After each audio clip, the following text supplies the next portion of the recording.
युवा हूँ, मेरा मंदिर से काम नहीं चलने वाला है। यहाँ शौचालय को विकास मान लोगे तो तुम्हारे अंदर की सोचे है गंदी। क्या पता लगा कि चोर है, बदमाश है, बलात्कारी है, उसको तुम वोट दिए जा रहे हो, मरे जा रहे हो। तो इंडिया के लिए कौशल योजनाएं नहीं चलाई गई? कौशल योजनाएं कागज में चल रही है। मैं ITI पढ़ा हूँ, राजकीय ITI और CTI। मैं राजकीय ITI से पढ़ा हूँ और CTI मैं भोपाल से हूँ। उसके बाद मुझे स्किल इंडिया और मेक इन इंडिया 0 मैं DLED कर रहा हूँ आपके यहीं दर्जी कुआं गोंडा से। रेलवे में मैंने दे रखा था, रेलवे चली गई टेंडर बेसिस पे, मैं छोड़ करके आ गया DLED में। अब मैं DLED कर रहा हूँ। यही है स्किल इंडिया। को जेल में वो कह रहा हो कि जहर दिया गया, 1 बार दिया गया, 2 बार दिया गया, आखिर मर गया। इससे बड़ी गुंडागर्दी होगी क्या? है गुंडागर्दी इससे बड़ी गुंडागर्दी का प्रमाण अब क्या हम दें? अभी लोग नाराज होने लगेंगे भाई। देश के ऊपर एक काला निशान है, थूकना चाहिए इस गुंडागर्दी पे और इस सरकार पे। पुलिस के बीच में किसी की हत्या कर दी जाए। मैं देखिए, मुझे भाजपा गठबंधन रोजगार की समस्या है। हमको लगता है कि ये गठबंधन सरकार ही दे पाएगी, क्योंकि भाजपा सरकार में रोजगार का क्या हाल है आप देख ही रही हैं। प्राइवेट हो गया, रेलवे जैसे संस्थाएं प्राइवेट हो गई हैं, और यहाँ तक कि शिक्षा व्यवस्था इतना आउटसोर्सिंग से भर्तियां की जा रही हैं जो युवाओं के लिए बेहद ही चिंतनीय है, दैनिक। अब तक का रिकॉर्ड जो बताता है कि भर्तियां जो हुई हैं और सरकारों में हुई ही हैं। अभी बिहार में देख लीजिए, गठबंधन की सरकार रही है, कहीं न कहीं तेजस्वी यादव जो है नौकरी के पक्ष में जो उन्होंने 18 महीने की सरकार में काम करके दिखाया है, नीतीश बाबू नहीं कर पाएंगे। और जब सपा सरकार थी, अखिलेश भैया मुख्यमंत्री थे, मैं राजनीति से परे बात कर रहा हूँ, या बसपा की सरकार थी, 1 लाख सफाई कर्मी की भर्ती हुई थी बिना घूस के, कोई इल्जाम नहीं। पहली टेट हुई, उसमें मेरे परिवार के 2 लोग टीचर हुए, कोई इल्जाम नहीं लगा।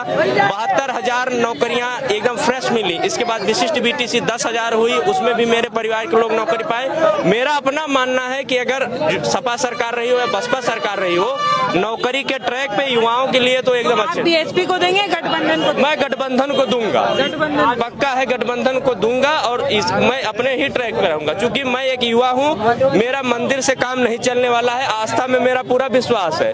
मैं रोज सुबह पूजा करता हूँ, ये दिखाने की चीज नहीं। आस्था जो है वो घर के सीमित रहनी चाहिए। मेरा ये नहीं कि मैं भक्त हूँ तो पूरे देश में चौराहे पे बैठ करके बताऊं कि मैं सबसे बड़ा राम भक्त।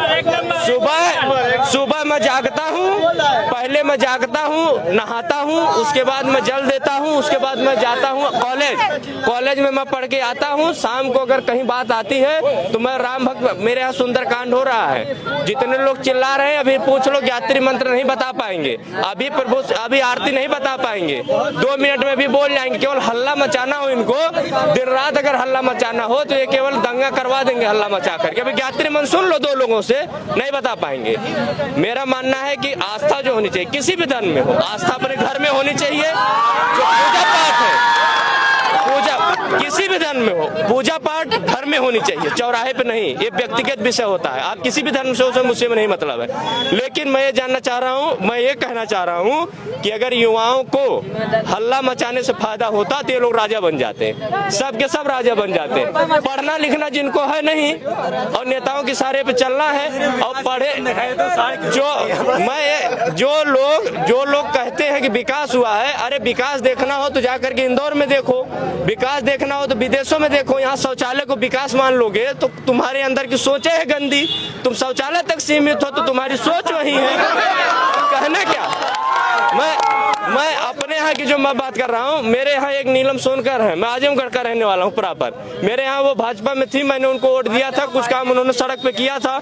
मेरा मानना पार्टी से उठ करके वोट देना चाहिए, कैंडिडेट को वोट देना चाहिए, ना कि अंधा आंख मूंद करके। अरे जब अगर तुम पढ़े लिखे हो करके आंख मूंद के ऐसा काम करो, तुम में और जाहिलों में अंतर क्या रह गया? किस बात की युवा हो, किस बात के? तुम रोज मोबाइल चलाते हो, फेसबुक देखते हो, उस फेसबुक का कोई अर्थ तो निकालो। राइट टू इन्फॉर्मेशन का है, अपने कैंडिडेट के बारे में जानो, उसका ट्रैक क्या है, अब तक का रिकॉर्ड क्या रहा है। क्या पता लगा कि चोर है, बदमाश है, बलात्कारी है, उसको तुम वोट दिए जा रहे हो, मरे जा रहे हो। तो मैं मुद्दे की बात बोलता हूँ, मैं किसी मैं कह तो रहा हूँ, आज मेरे यहाँ अगर भाजपा का कैंडिडेट अच्छा निकल जाएगा, मैं सरेआम कह रहा हूँ, चौराहे पे मैं भाजपा वोट दूंगा। मैं अपने जिले की बात कर रहा हूँ, यहाँ का मैं रहने वाला नहीं, प्रॉपर मैं यहाँ पढ़ने के लिए आया हूँ, लेकिन मैं ही कह रहा हूँ कि अगर भाजपा का प्रत्याशी रहेगा मैं उसको आजमगढ़ से हैं? मैं प्रॉपर आजमगढ़ कर रहा हूँ, से दिनेश लाल निरहुआ, उसको नहीं दूंगा मैं वोट। वो तो साला जाहिल है।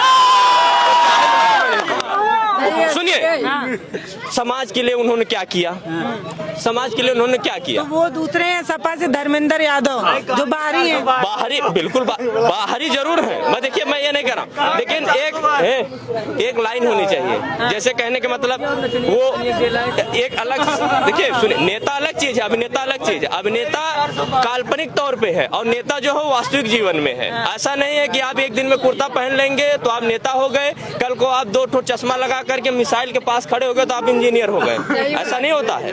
किसी आप पत्रकारिता कर रही हैं, आप एक जीवन लगाई होंगी, उसमें आपकी सोच ऐसी होगी, क्या पूछना है क्या करना है, ऐसा कुछ कही होंगी ना। ऐसा तो है नहीं मैं इनको पकड़ा दूं कि माइक ले लीजिए भैया, चलिए पत्रकारिता करें।